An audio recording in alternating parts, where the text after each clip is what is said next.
I'm Emily Lutzker. And I'm Anna Khimasia.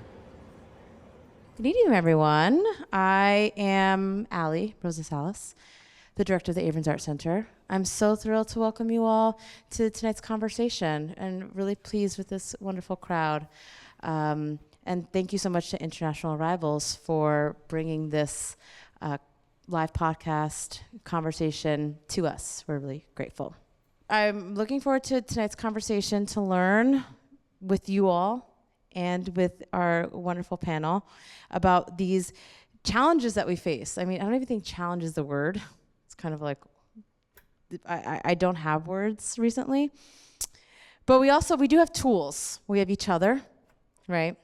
And I'm so thrilled to pass this mic along to Emily Lutzker of International Arrivals to share a bit more context about what brings us together today. Thank you so much for being here. We want to thank Abrons Arts Center, that's where we are, for hosting us here tonight and for continuing their programming that supports vibrant but often underrepresented communities. Special thanks to Allie, Harry, Mary Elizabeth, Anzia, and Zoe for all their support and assistance tonight, and Erin, who was a late addition to my piece of paper. We'd like also to thank Will Massasak, our audio producer and podcast editor, for his constant dedication to International Arrivals. Here and now, these are heavy times. The daily onslaught of threats to freedom of expression, as well as compassion for one another, is overwhelming. From the shift in oversight of the Kennedy Center and the executive order which aims to undermine the 21 institutions that make up the Smithsonian, to the erasure of the Navajo code talkers from government websites and looming threats to the NEA, it's a daily foray that insults the expertise and experience of professionals in the arts and humanities. As individual artists and cultural workers, we know that working together is the most important pathway forward. So one day after the election in December, Anna Khimasia, my International Arrivals co-founder, and I had an informal meeting with some of the people here today. We know that the work that these organizations do to support artists and expand conversations around art and social justice are more valuable than ever right now. We had a feeling that working together to amplify all these diverse voices was urgently needed. And so at that meeting, we had one prompt.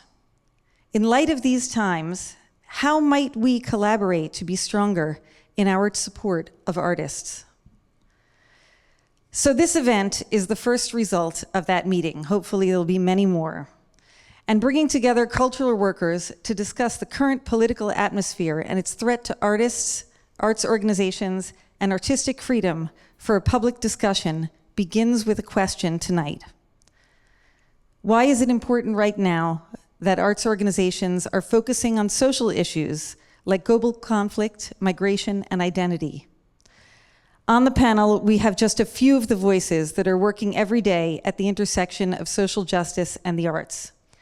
They're here to help us explore this question and tell you about some of their experiences of censorship, immigration, undocumented artists, and the greater crisis in democracy. But before we get too heavy, it's not all dark and dreary. Today, we just heard that Harvard is standing up to Trump. And there's optimism. In many places, I'm seeing people in the arts creating works and projects that not only express frustration in history, but also joy and exalted freedom. For example, I was in Florida a couple of months ago, and I had the pleasure of seeing a new piece by Dance Now Miami. It's called Blue Pencil, and it references Portugal's dictatorship that happened between 1933 and 1974. It was a dark period of time in the nation's history, and why make a dance project about it? But the dance, it starts off with a bunch of voices, a bunch of dancers expressing movements that are being stifled by the government, by the situation of censorship there. And through resistance and through persistence, it emerges that they're triumphant and they can turn around the government, and then they are joyful with their artistic freedom. They remind us that the arts are here to challenge us, to inspire us, and disrupt the narrative. It's so important that works like this exist out there in the world. So I want to thank you all for being here tonight, being with us to have this conversation. After the panel discussion, we'll have some time to take some questions from the audience. And I want to welcome our arts and cultural leaders here on the stage. Our guests tonight inspire us, and they inspire me with what you do. You can read more about them on our digital program. I'm going to tell you a little bit about them each in brief, starting from the end. Teng is a cultural producer and arts administrator with a passion for advancing underrepresented narratives and creating inclusive cultural spaces. She's the program officer at New York Foundation for the Arts Immigrant Artist Program, where she connects resources and builds partnerships to support immigrant artists. Previously, she's designed, advised, and presented cross-cultural programs for many institutions, including the Museum of Chinese in America, the Lower East Side Tenement Museum, and the Philadelphia Museum of Art. This morning, I learned she likes to have hot breakfast. Next to her is Jenny Wang, who's a writer and an art journalist with a background in post-war and contemporary art, design, and architecture. She's the editor-in-chief of Impulse magazine, and her work focuses on the intersection of women's rights and migration. Impulse magazine is an arts and culture publication headquartered in New York City. Cutting-edge, insightful, and socially informed, Impulse dissects artistic work through the lens of migration, gender rights, activism, and global justice at large. Jenny is a force of nature. Sitting next to her is Katya Grokhovsky, who was in our podcast episode 6, right at the beginning when we started the International Arrivals podcast. She's a Ukrainian-born, New York City-based artist and educator, and the founding director of the Immigrant Artist Biennial. She's shown her work throughout the US and internationally, and is a recipient of multiple awards, including awards from the Brooklyn Arts Council and the American Immigration Council. The Immigrant Artist Biennial is a large-scale, multi-site biennial that focuses on exhibiting the work of immigrant artists. And she's been jet-setting all across America these days at various artist-in-residence programs. Next to Katya is Erika Harrsch, who did the very first International Arrivals podcast with Anna and I. And I'm proud to call her my friend of 20 years. She's an interdisciplinary artist from Mexico City, and after living in many places around the globe, she's currently based in Cold Spring, New York. Her work addresses social, political, and environmental themes, as well as those related to borders and migration. She's exhibited nationally and internationally, from the Whitney Museum to the Museo del Barrio to the Seoul Museum of Art, and many places in between. She also raises chickens. Moderating tonight's discussion is the curator, arts educator, and my co-founder of International Arrivals, who I was very happy to find out in LA. She's Anna Khimasia. Thanks, Anna. Thank you, Emily.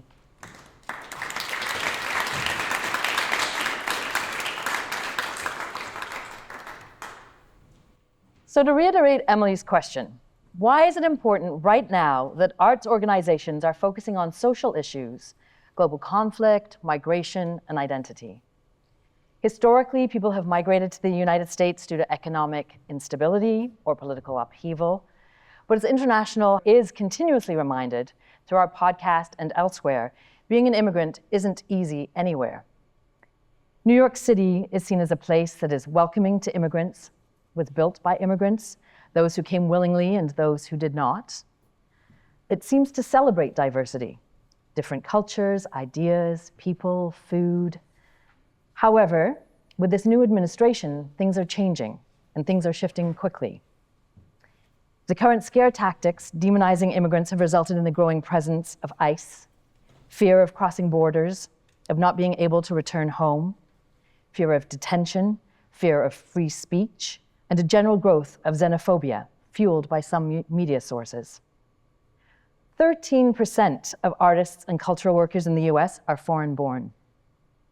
This doesn't include media and design professionals or other creative workers. 13%, that's a big number. And now that Emily has left the stage, all of us sitting here on stage fall into that category. None of us were born here in the US. International Arrivals believes it is of utmost importance to support art, artists, and organizations that address current social justice issues, particularly for us, issues that are related to global crises, displacement, and immigration. So, let's begin. I'm going to start, Jenny. You publish Impulse magazine, which is oriented towards the arts, but with a focus on social justice. And like the IA podcast, Impulse magazine has an interview series focused on migration and displacement, migration in dialogue. I believe there's been about 10 of these articles. There are also articles in your magazine about artists whose work deals with migration and home, and additionally, you have resources for artists about obtaining US visas. As publisher and editor-in-chief of Impulse magazine, why do you feel like immigration is one of the core subjects in an art publication?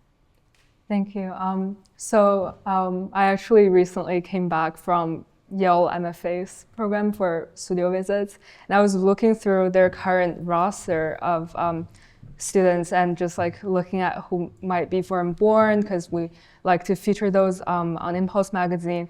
And the number is, 13% is a big number, but I don't have the number off the top of my head, but I'm pretty sure the foreign-born students currently enrolled at Yale MFA is a lot bigger than that 13%.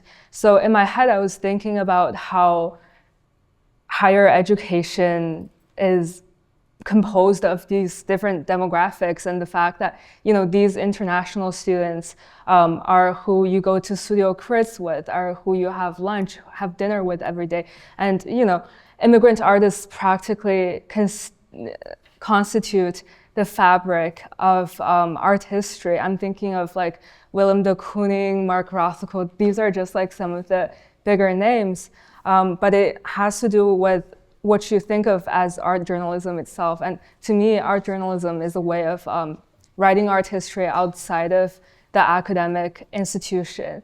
And immigration, it's almost impossible to flip a page of art history books without encountering some kind of cross-cultural exchange, be it like post-war modernism, surrealism, and even like dating way back to like Islamic art. It's always been the foundation of how ideas move across borders and continents. And it's not just ideas, it's also, think about like capital. For instance, there are a lot of immigrant, for instance, entrepreneurs who may be collectors, and they're actively funding this industry that's in the US or like in some cultural epicenters, as we call it. So I think immigration is not just an issue of that 13% that we're talking about, is an issue of everyday life, practically.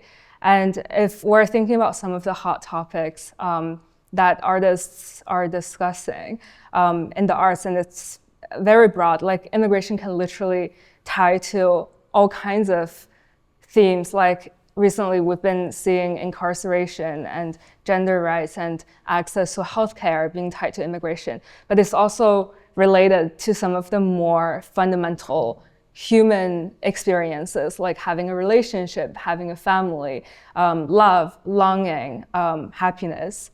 And so I think it's core to what art purports to represent and explore. Yeah. Great, thank you.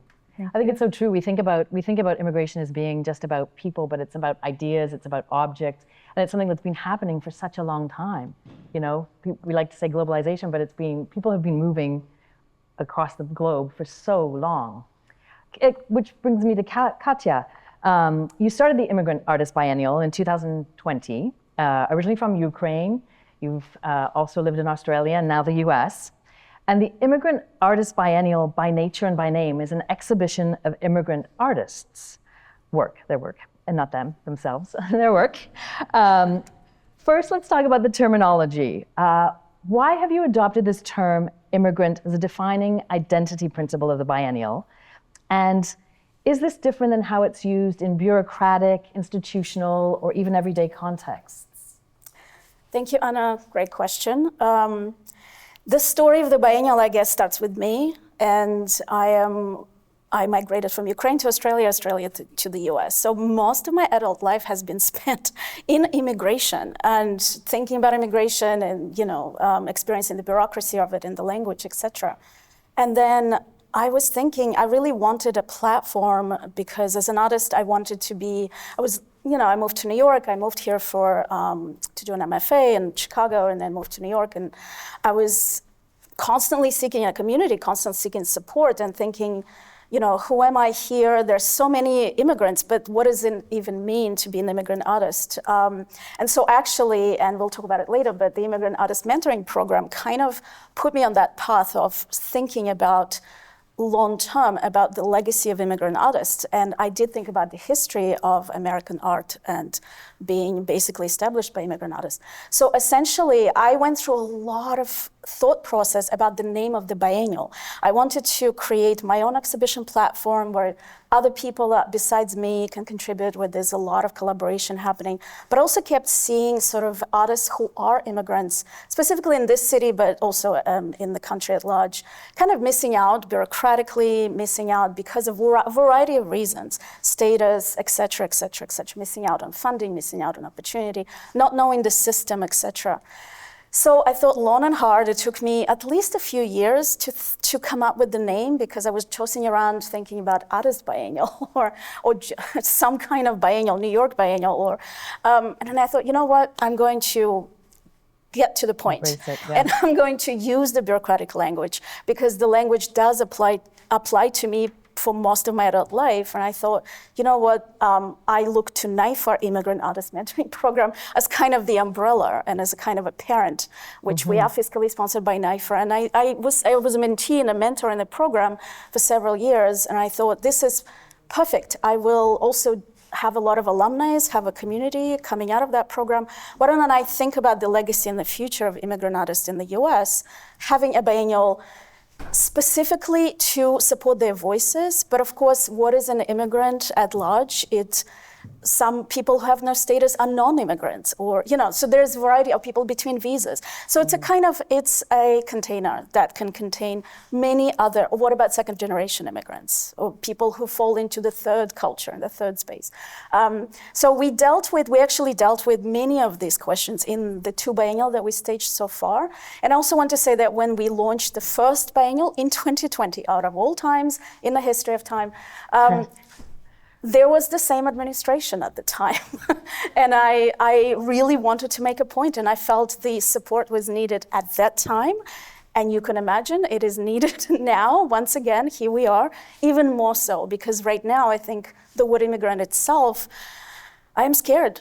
I am in fear of having the name in front of the biennial, of getting government funding, of thinking of becoming nonprofit, et cetera, et cetera. There are many issues. I'm also an immigrant here. What does that mean to be an active person in the immigrant conversation right now? Absolutely. So this is where I think I wanted, going back to why the name, it had to be done. I had to make a point, and now I think I'm very happy I did that because I also entered the legacy and the bureaucracy of it. So meaning we can also get grants specifically for immigrant artists, et cetera, et cetera. Thank you. And that's a nice segue to Yayun because the New York Foundation for the Arts Immigrant Program, since its inception in 2007, has supported 566 mentees, 555 mentors from 75 countries. So that's impressive, right? Yeah. So following up Katya's discussion of immigrants, perhaps you can address how NYFA kind of defines immigrants for your program, and historically, who are the artists that you support, and kind of the origin story of NYFA's immigrant program too. Sure, yeah. Always very exciting to hear stories like our program alumni and, just maybe inspired by what we do, or keep the community that you've built and expanded it and take it somewhere else. And I think that's really the spirit of the Immigrant program, which started in 2007 with the Immigrant Artist Mentoring Program as the first component. And as the year goes by, there's different components being added, which I can tell you more if there is time, but let's focus on the mentoring program and maybe just the overall spirit of the Immigrant Artist Program. And for us, we think that Immigrant, this is a complex idea, and the identity shouldn't be limited by someone's legal status. I think there's more that comes with the identity, and a key component of that is the social and emotional component. And so thinking about the feeling of displacement, right, or the sense of loss of sense of belonging. So considering that, we really try to build those. Considering those components, we really try to build something to support someone to be able to form a community in a place that they are maybe more newly arrived and they are ready to call it home. So, for example, NYFA as an organization has several different program areas. We give grants, we do professional development, and the Immigrant Artist Program falls under the professional development. So thinking from that perspective, of course, in a mentoring program or in programs that's hosted by the Immigrant Artist Program, we wanted to focus on the technical skill, of course, but at the same time, we really consider, for every mentee, we want to pair with them a mentor, and that mentor, that person needs to be an immigrant or someone who understands the immigrant experience. And it's about not only fostering the relationship between the pair of the mentor and mentee as a cohort. Let's say if we have 20 mentees in a cohort, then that means we have 20 mentors as well. We intentionally build in activities to foster community buildings among them. Because one can always, find different ways to solve a problem from another mentor or from a peer. So that's really the spirit. And so in terms of who has been participating in the program, I would say because the program has been focusing on, supporting people to find their sense of belonging. So it is extremely diverse. This is something that many people can relate to. So just take the current mentoring program that's taking place in New York City, for example. We have 20 mentees again, and I think they came from 15 different countries. So very, very Amazing. Diverse. Yeah. And I feel like Abrons does similar work in that sense of like bringing people through and building community so that people who come through Abrons Arts as well have other people that they can turn to. They build out those communities. We were talking about umbrellas earlier, and I feel like NYFA is an umbrella, and I feel like Abrons is also an umbrella that does similar work. So Erika, you're up. You were born in Mexico and you speak many languages. I believe you once told Emily and I that you studied in Italy and you lived in Germany before settling here. So like many of us here, you are a global citizen. And your work often has political undercurrents, with at least two works directly focused on immigration: the United States of North America Passport Project and Under the Same Sky We Dream, which recreated or used materials and imagery from ICE detention centers. Your passport project originated in 2009 and continuously evolves. So I wondered if you could maybe speak to how your thoughts about this project and your detention project have changed from the time they were conceived to their renewed relevance today. Thank you for the invitation. Thank you for everybody for coming.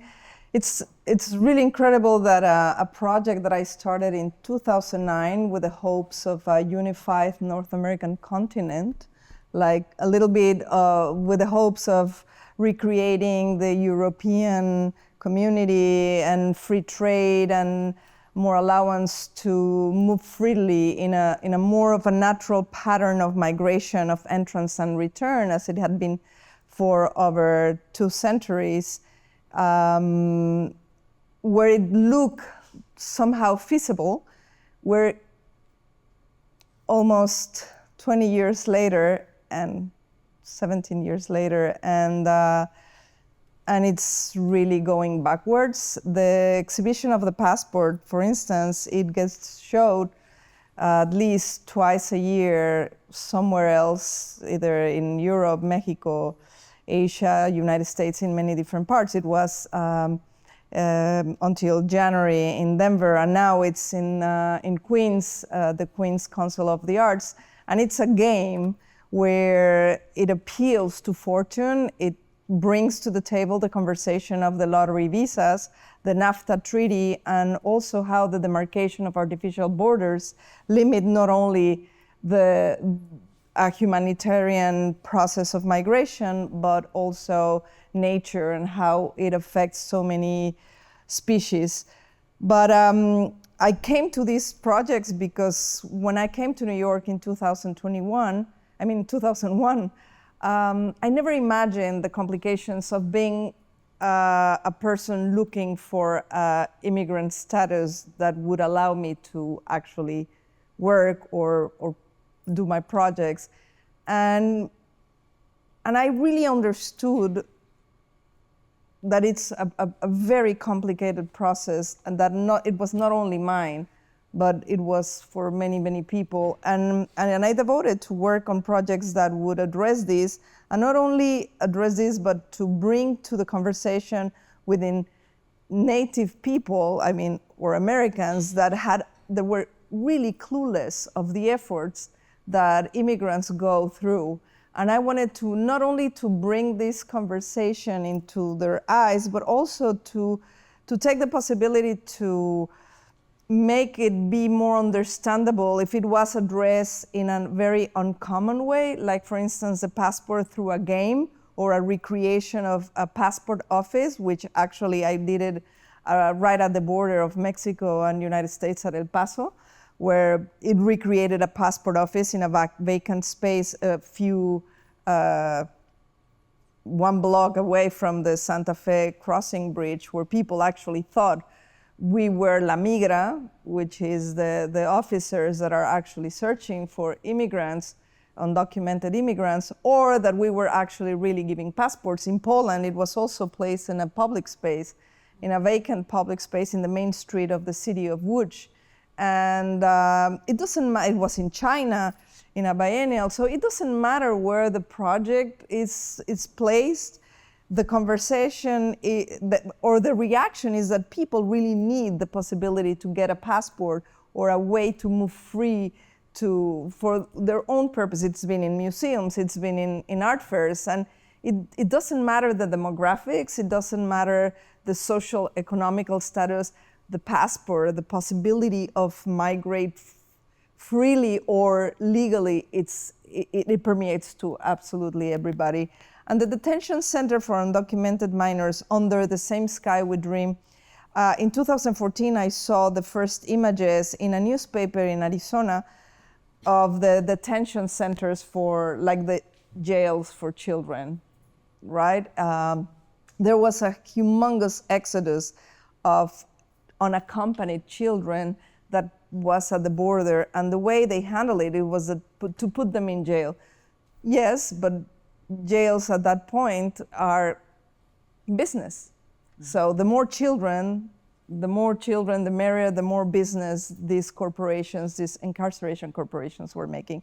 So here we're talking always of the link between money and migration and the lack of humanization, right? The more money, the more intricate this relationship with immigration, the less humanitarian aspects or protections, the dehumanizing aspects. So the piece is also a very immersive, multi-sensory piece that you get inside of the place.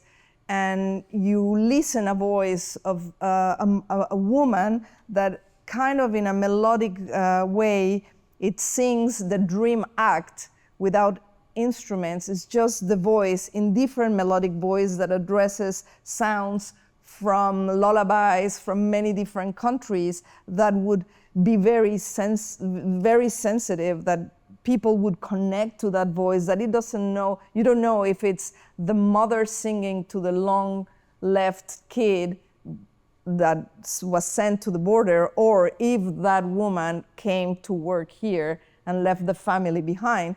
But actually you cross a screen with a rear projection video of the sky at the border from sunset to dawn, almost like in a way of passing clouds, and this dream act never passed, right? And then you're listening, and then there's a book where people lay on those precise detention center mattresses that are built for incarceration systems, with the Mylar blankets, and a book that it's a photographic documentation that I did over 5 years of how the border in between Mexico and New York Mexico and US, sorry, precisely at El Paso and Ciudad Juarez, Chihuahua, how it changed over the lapse of these 5 years that I went twice a year to document.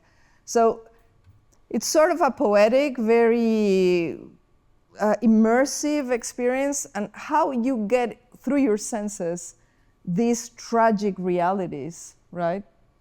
Yeah, brings it back to the realities of the border. So it's trying to not only like newspapers that we somehow don't see anymore, but like how through an immersive experience or a playful installation, you could actually access to these harsh realities that not everybody is aware of. I know you travel a lot, and so are you nervous about coming back and forth over the border? Like, you know, people are being told to clean their phones. Like, do you feel like you're at risk in terms of moving between Mexico and Well, I've been America through several experiences in different countries. So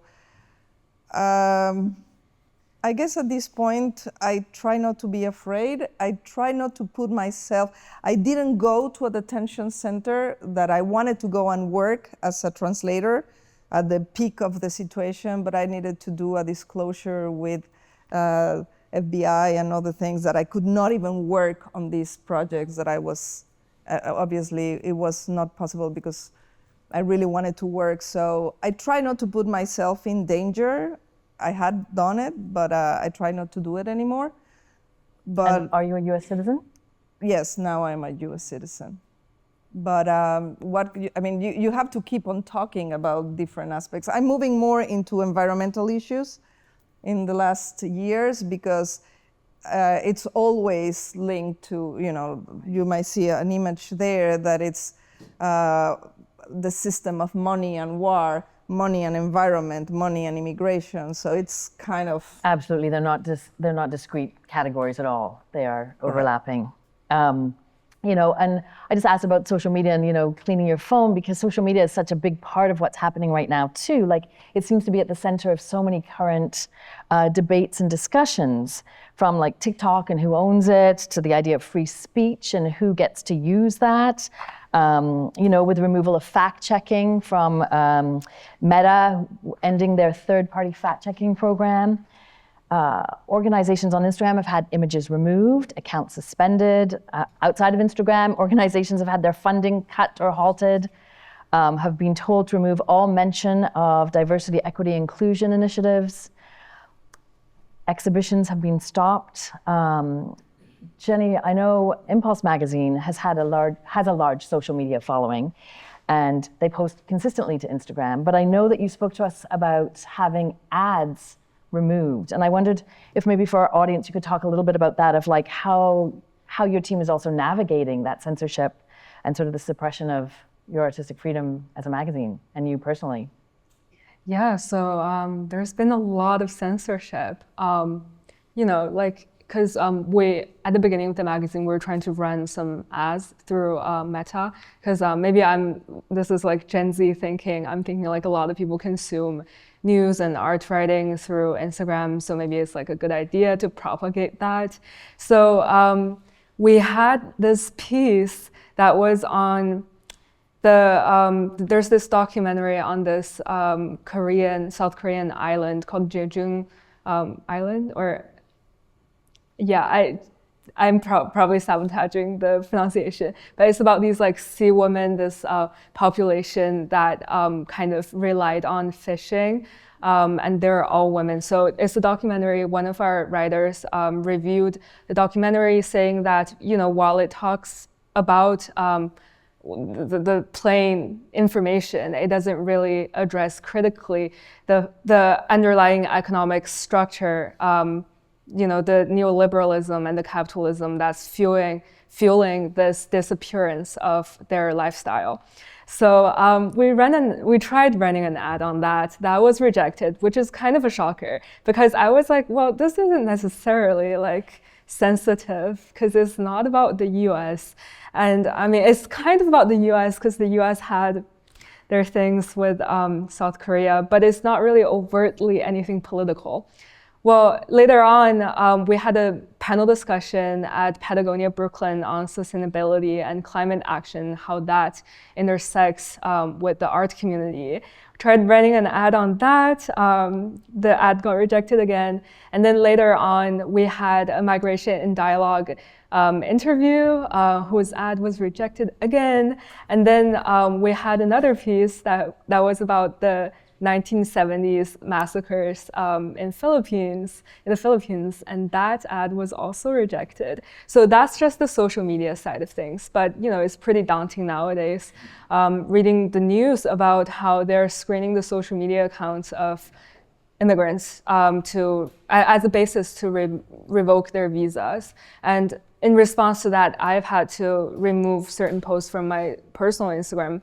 But also, you know, it's not just like what you post, it's also the things you like. I have no idea how they have access to that information, but like I had to spend a few hours like just going back and unliking like posts from like Democracy Now, SJP, that kind of stuff. It's been a roller coaster. And then someone's lawyer reached out to me because they were trying to use a Migration in Dialogue interview with Impulse for their O1 application. They're an artist. And for those of you guys that don't know about the O1, basically you have to provide a list of like press references that prove your notoriety. So that was obviously like publicity for them, but their lawyer was like, yeah, you have to like remove the Migration in Dialogue title, but and you know, change it for something super generic, like international talent so-and-so, like upholds creative agency.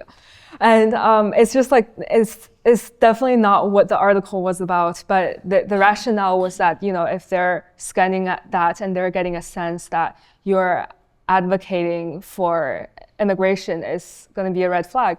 And recently, I'm in the middle of applying for my own O1, and my lawyer was like, yeah, like on the magazine's About page, you can't really say like, this is socially engaged journalism, where you can't really say like your magazine covers art through the intersection of migration and gender rights and all of these like activist stuff.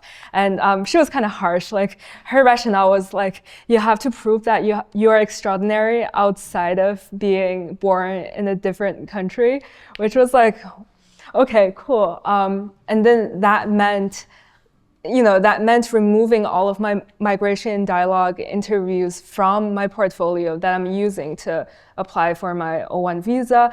And that means I have to, you know, just cut out a lot of stuff. Like I interviewed this American artist whose art is about the aesthetics of protest, and I had to remove that from my portfolio. It's just like on and on and on. And every time I go on social media and I see some, you know, like pretty left-wing accounts that's on my timeline, I'm just thinking like, should I unfollow this account? Because what if like USCIS sees that I'm following them and they're like having an issue with that? But yeah, so right now we're just like trying to dodge different bullets, finding ways to phrase things that lean towards the commercial, which is what USCIS likes to see.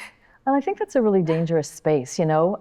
We've talked to a number of artists on the podcast who speak to this issue of how their work in their homeland has not been stopped necessarily by governments, but that they self-censor. And I think that that's a dangerous thing when we fear speaking out about, you know, speaking our mind or what we actually believe in or our desire for equality and access. And I think that's a very dangerous place to be, where we're starting to self-censor. And so I wondered if I could ask Katya and Erika, going forward, are there things you are thinking about in terms of your work as an artist or the Immigrant Artist Biennial? I mean, you sort of touched on that a little bit, but how will this affect how you move forward? And I guess it's for both of you too, because, you know, how are your organizations responding, or do you feel like NYFA is endangered in some way, you know? Maybe we can go around and that can be sort of our final. So with you, Erika. Very fast. I've always worked with aspects of sexuality, gender, and immigration, and these are three aspects that had always suffered censorship. I've suffered tremendous censorship. With your work? Yes, obviously, but that didn't stop me to keep on doing things. And today I'm rethinking how I address things, keep on talking about certain aspects, but focusing more on environmental issues. And so was work taken out of exhibits, or it just wasn't shown? Or when you say you were censored? All of it. Okay. Okay. I've been even followed by the secret police in Syria. Really? And another aspect That's of the our conversation. Syrian panel. Katya? Well, I mentioned a little bit that I am personally just scared. I'm not a citizen yet, almost. But again, in this climate, what does that mean being the founding director of the Immigrant Artist Biennial, having it as the thing on my CV and having had a lot to do and with that aspect, bureaucratically, legally, etc. So I'm not sure. As an artist, I make work about immigration as well and displacement. It's part of my DNA. It's part of my DNA as an artist, part of my DNA as an organizer, as the biennial founder, etc. But I do think about these issues, and I don't have a solution. I'm not sure. What am I supposed to do? Where I'm not going to suddenly take away the Immigrant and leave Artist Biennial. Well, I'm not going to stop being the founder and director. I'm not going to stop running the biennial. But what does that mean for what we can do with it? Meaning, are we able to get funding from government agencies? Am I able to practice institutionally like I am now? What is going to happen? So it's a kind of very uncertain, difficult place to be. I must admit, I do thrive in uncertain places, and the rage is fueling my I'm not sure what that was, but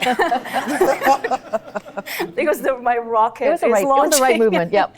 The rocket. I think it's the opposite. I'm kind of my spirit, where I come from Ukraine, country at war. So my spirit is always, you know, I get upset, I get depressed, I get fearful, and then I start channeling the rage into fuel for the projects and for community and etc. And if we have to not be funded by that governmental administration, we have each other. And I think that's where I came through DIY and a lot of sort of initiatives and artist-run spaces and etc. And I think more than ever today, that's what we should be supportive of each other. So initiatives like this and more and more and more, where we can withstand and not fall, because we are small, we are, you know, artist-driven. We're small and mighty. We're small and mighty, but so banding together. So I think that's what I meant by this. So spreading the wings and kind of gathering each other. Yeah, it's kind of like an opportunity. You know, when we put this together, we thought of this as an opportunity to share, also to share with each other, but share with you, and also to hear, you know, where people are at and what they're thinking. Because I think it's important. It's like an exorcism in some ways. We need to talk about it, and we need to band together, and we need to amplify our voices together, and we need to support each other in so many different ways. Yeah. And I just want to add, I have thought about being deported. I don't know, that crossed my mind. We all, I mean, Especially since that anti-Zelensky thing that happened. I'm like, well, it says Ukraine on my passport, so I have Australian passport, that's protecting me, but it does say born in Ukraine, and what does that mean today, currently, where am I being sent back to Ukraine? And there are no rules, all of a sudden, there are no rules, so who knows? So I don't know, so suddenly I'm kind of, well, should I go, what is that safety zone? And I talk to other people who are also coming from other countries, well, can I go back? And not everybody can, and what's gonna happen? So I do think also extension of my practice into the biennial. So always thinking, when we do launch the next biennial, talking to artists, are you afraid? Can we help? What can we do together to not put ourselves in danger and to navigate the situation? Maybe the work will be censored. What can we do? So kind of currently, I'm sort of in that preparing mode, because it's a new country once again, or old country, I don't know, where we are. But it's sort of that kind of, let's maybe prepare support. Yeah, we need buffers, we need umbrellas, we need things to help us. Jenny, do you want to maybe respond? Yeah, I've been thinking about self-censorship and survival. Something I was recently thinking about this parallelism that in the past, my main concern, something that was really daunting to me was, okay, what if I go missing? And then I used to live by myself, so I was like, what if I go missing and then no one's gonna come looking for me? They aren't gonna find out until maybe 72 hours later, and then I'm gonna be gone forever. But then I think there's something to be said about how that's similar to this existential crisis of an emerging publication, because journalism is about publicity.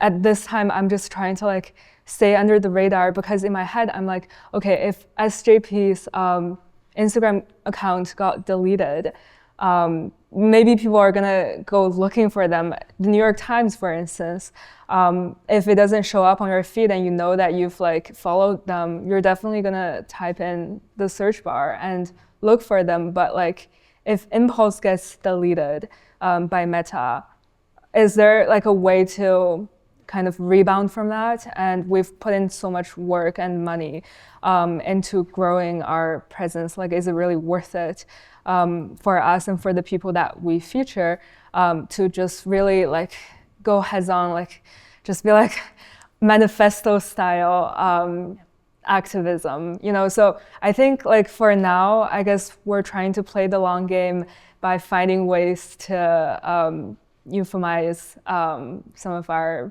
writing, or just by making sure that maybe we have American citizens write the more forward pieces as opposed to immigrant writers, or if they want to, we can have immigrant writers write under a pen name. They're creative solutions. I'm not very proud of it, but gotta do what you gotta do.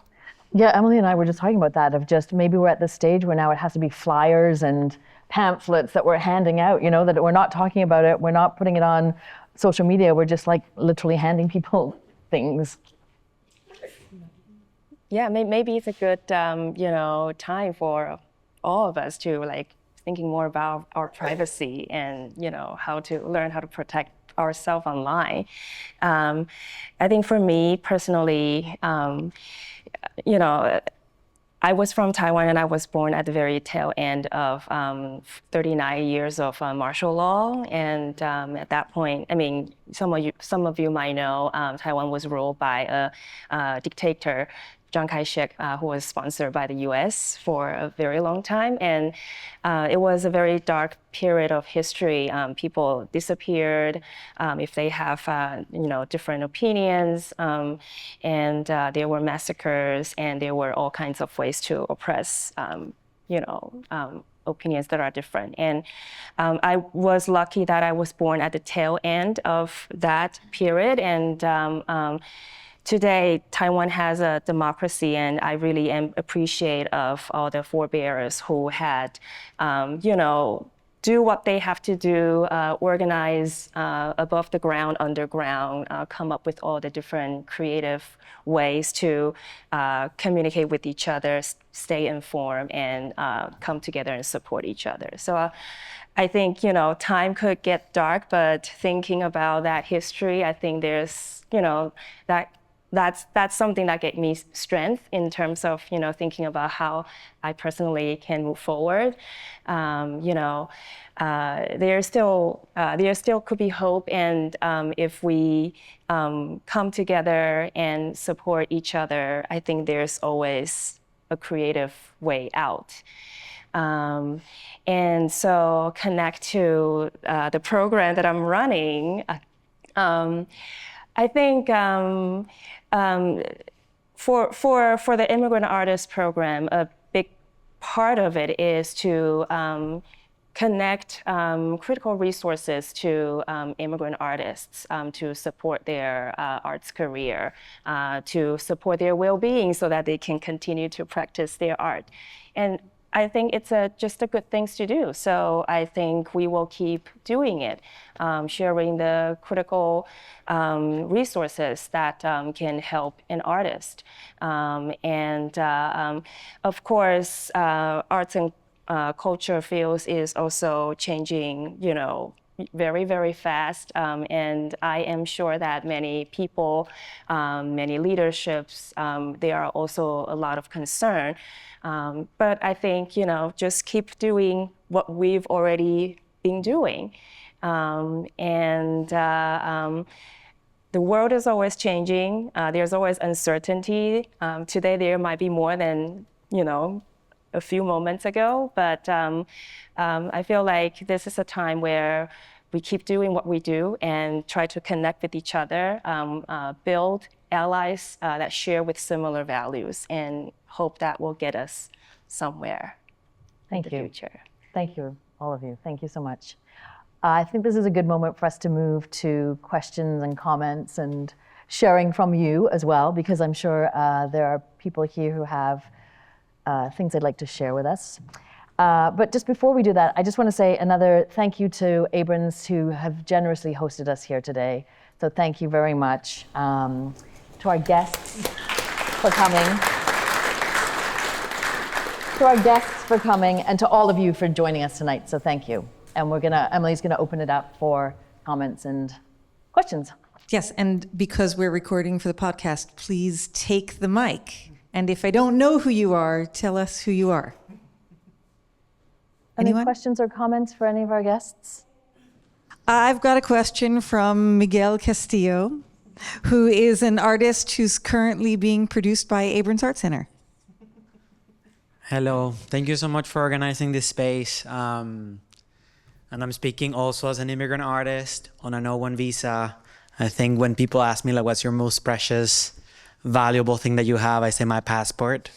And it's really my passport. It's probably around $15,000 based on bureaucratic processes that I have gone through. So it's an expensive piece of me. So it's just really helpful in this time to be able to be in dialogue and know that we do have community. I have a few questions, but maybe the first one to start with is, I know that for myself, I'm really interested in immigration because it's one of the lenses that is so present in my life. Like I go to a park and I'm like, I have this passport, And I'm curious, in your own right as an artist and also as an immigrant artist, what are the debates that you have had in relation to, like, is this central to my work? Or should I escape it? Or like, what would it be if I didn't have this question? Like, I'm just wondering what has gone through y'all's imagination in relation to that, because it can be, I think the expression is like pigeonholed. Is that it? Yeah, if you could all speak a little bit about that. It's a really great question because it goes back to the name of the Immigrant Artist Biennial, pigeonholing, but at the same time containing and it's the same with the practice. I mean, I'm an artist that had to decide to pitch myself, sometimes institutionally, as an immigrant artist to get funding. I mean, let's just be honest, that's the way it is in the US. Does all my work deal with it? No. I'm a human, I'm a woman. It deals a lot with that, being alive in this present moment. And immigration is part of the life, part of the practice. But yes, I do often get specifically curated right, or pigeonholed and specifically sort of shoved into, well, you'll just be here because you were born somewhere else, or because you're from Ukraine, or because all sorts of things. At the same time, I do many other things, and I had to kind of accept it, I think. I think at some point, like, I was fighting it in the beginning because I just wanted to be an artist. That's it, not a woman artist, nothing else. Just an artist, take me as I am, take my work as it is. Slowly, I just couldn't get funded, I just couldn't get opportunities. And I realized, okay, let's just then, marketing, capitalism. That's all. It's really a capitalist way of thinking, if you think about it, because they slap a label on it, and that's easier to sell. I mean, even to pitch yourself institutionally. And then I realized I do make a lot of work about immigration. So it's not that far. It actually merged, and now I'm much more comfortable in that space. And when it is an immigration project, I go full force and work with other immigrants, and then establishing a biennial. That's just basically me accepting and fully going into capitalism and thinking, all right, here we are, let's then support each other. It actually works the other way. It's a community building project. So then going back to artistic practice, it's the same thing. It then brings me back to other artists who are also immigrants. So I don't know how other people feel about it. Well, it's interesting because for me, it was impossible not to talk about it. And I originally started using the butterfly, and I worked with an entomologist for over 10 years, talking about basically the 3 predetermined aspects that when you're born, you're already with this predetermined set of opportunities, which is gender, nationality, and the social economical status. So gender, nationality, and money. So I talk about these aspects using the butterfly as a very easy symbol to approach, all these subjects. And it was impossible not to talk about immigration after I used the butterfly to talk about gender.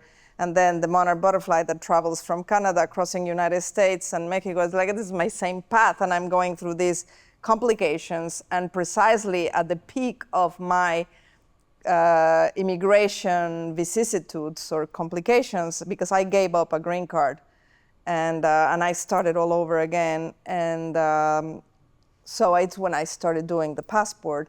And then money is at the center of everything. And but the interesting thing is that migration, the way you change from these very inset or these very predetermined factors that would that would originally don't give you all the opportunities. If you move around, if you migrate from these very predetermined scenarios, then opportunities happen. And I always believe in a global mobilization, being an international sort of person, borderless, borders-free. I'm a naturalistic, soul. So, but it was not possible not to talk about this if it was so intrinsic to my existence.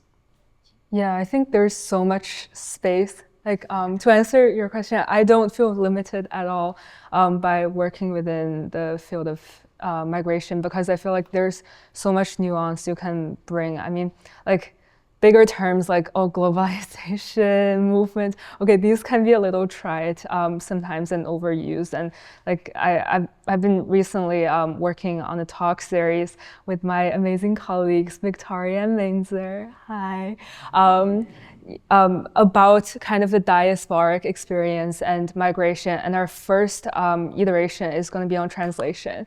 So for instance, there are the very specific things you can talk about, like the failure of language, or like understanding cultural nuances within that.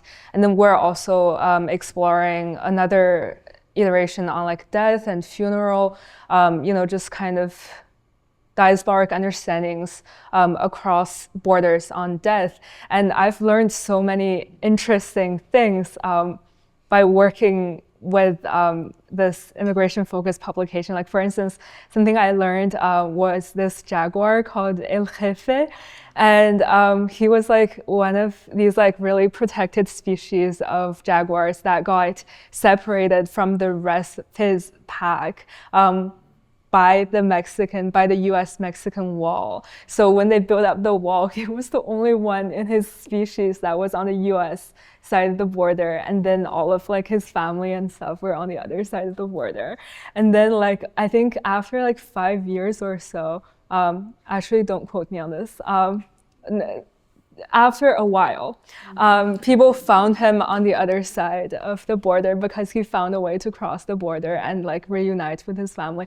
So I don't know, kind of random, but I just think there's like so much in this field as long as you're willing to look into it deeper. So. Yeah, and I think as someone who runs a program that supports immigrant artists, we also pretty intentionally to, remember that, as an artist, you practice everything, and it doesn't matter whether you're immigrant or not. And that goes back to the definition that I, sort of touched upon earlier in the conversation.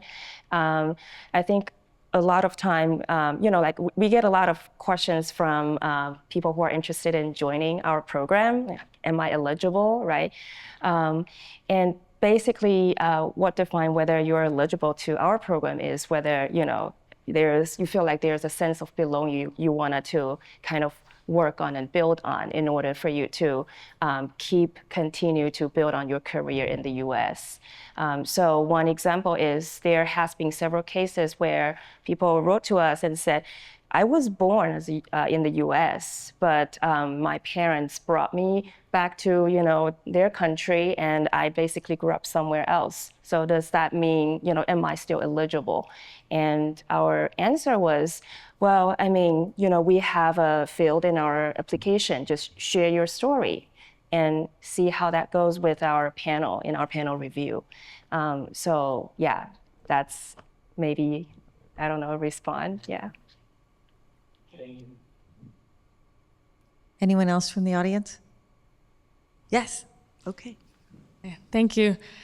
Hi, my name is Tassia, and I'm wondering, in the midst of all of this conversation about the very real and practical existential threats to artist organizations, practicing artists, censorship, the realities of capitalism, and politics, what your feelings are and thoughts are about the practices of art making right now, either as artists or critics and historians and community organizers, just what your art practice is feeling like right now. I know there's one mention of environmental focus right now, but just kind of if you're feeling like this is a time where all the more you want to be more vocal about immigrant stories and migration, or like there was also mention of kind of self-censorship for the goal of long-term longevity of your institution, and balancing that, but like just the to be corny, like the soul of what your feelings are about, like what does art mean right now then, to make it, to consume it, is it a time to be more political, or yeah, I'm gonna repeat myself, so I'll stop. Well, something very interesting is like the more political I was getting in certain projects, the less funding they were getting.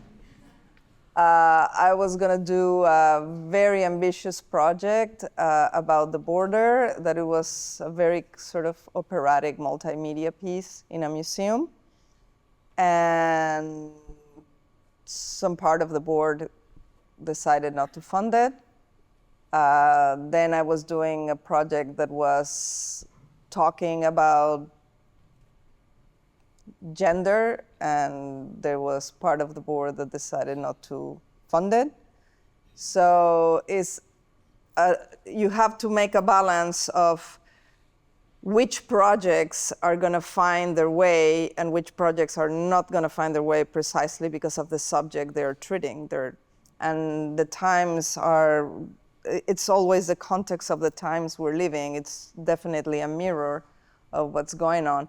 I mean, I was having shows internationally with female genitalia. Who would show female genitalia today? I mean, it would be completely, I mean, it's been censored before, but now, you know, who's going to show that? Everything's going to be a scandal. So, and yes, I'm doing projects about environment, but it's also related to how we as humans abuse of nature, and also talking about females. So it's always political, no matter what. But it's at a certain point, it's like you're bouncing on the wall if you continue on certain avenues. So you might get the project back again or reframe it, but you have to keep on flowing. Yeah, and I think it's a matter of strategy for us, for instance. Like, I recently interviewed this Sami artist who's very openly critical of the Swedish government. And something he said in the interview was, you know, incorporating activism into your art is a bit like hunting. Like, you have to study your opponent or your prey, and you have to be really, like, you have to stalk, you have to, like, study your strategy and their strategies, and go about it without, like, just jumping on them. So I think of, like, the work, our work in journalism currently as something along those lines. And, you know, coming from China, I have some experience with that, because, I mean, people find ways, like, you can stay political while staying under the radar. There are things like, for instance, there are acronyms that you can use. Like in China, for instance, instead of saying the government, because, you know, technocrats, it's really easy to, like, do a keyword search and just, like, lock someone down. Instead of saying the government, we say, like, for instance, ZF in type, which is, like, the initials of the word government, but it's, like, in English letters, basically. So, you know, there are ways to go about it. But the magazine stays political, and our writing is always going to be that way. I think for me, I am strategizing much more. I think my practice is similar to what it's always been. But I'm finding myself going kind of introspective, so more internal and thinking. I have a painting practice that's much more internal and much more commercial and more kind of, I guess, pleasing. And then I have a practice that's installation, performance, and video, etc. That's much more critical. And I found myself recently being extremely political and critical in that practice, and wanting it to bring to the institution. So it's almost this effect of both ways. I do see the art world right now going introspective and maybe removing itself somewhat, and at the same time going straight into it, but with the right language. So right now there's a lot of strategizing, even applying for grants and opportunities. It's different right now. I've already seen a change. I'm in academia and I've seen a huge change, especially in public schools and government universities. There is a change of language and there's a change of budgets and there's immediate change. And if your project falls under the diversity, that word, right? And you yourself fall under that, what does that mean? I've already had these tough conversations. So I think for me, I was thinking immediately back to language. What kind of language are we going to be using? And not particularly changing the work per se, but going kind of right to the heart of it, but strategizing more of how to circumnavigate and undermine the system and use the system that's what artists do best, is undermine the system, but use the system to your advantage, right? So I don't want to bite the hand that feeds. At the same time, I want to criticize the hand and still being fed because I want to be an artist in this country, which is very difficult, as it is. So it's just they're making our lives much, much more difficult. But I think we can, what you mentioned, strategy, and just keep at it and keep going. And we need art, and we need support, and we need each other, and we need also introspective work as well. I do enjoy that side of things, more personal, maybe, but. Did you have anything you wanted to add, Yu? Yeah, and I think, maybe also going back to, what I share about keep doing what you're doing and at the same time intentionally keep building the community and look for people who share the same value. Maybe it's also about strategizing, right? So when there's a moment we might need to, really tap into that, we are ready at that moment. And I guess one more comment also is quite personal. I think coming as someone who grew up in Taiwan and coming here as a young adult, I noticed that in terms of like, when it comes to resistance, I think a difference is that I observe here is sometimes people who grew up here, of course, this is a generalized statement, would be more, the idea of, if you're resist, then you are, outright speaking out and, sort of strike back, right? That is definitely a way of resistance. But I think there's many different forms of resistance that might not be easily detected. And I think that's something, that I observe, like it's sometimes my form of resistance is not so easily detectable in this context. And I think, I don't know, maybe this could be, I don't know, a moment to think about, what are the ways that, and I feel like that opens up the question of like surveillance and, facial recognition and searching for words and all of this like social media. I mean, I think that's a whole other avenue. So thank you. Thank you very much, all of you. Thank you, all of you, for coming. And thank you, Abrons, again. And thank you, Emily.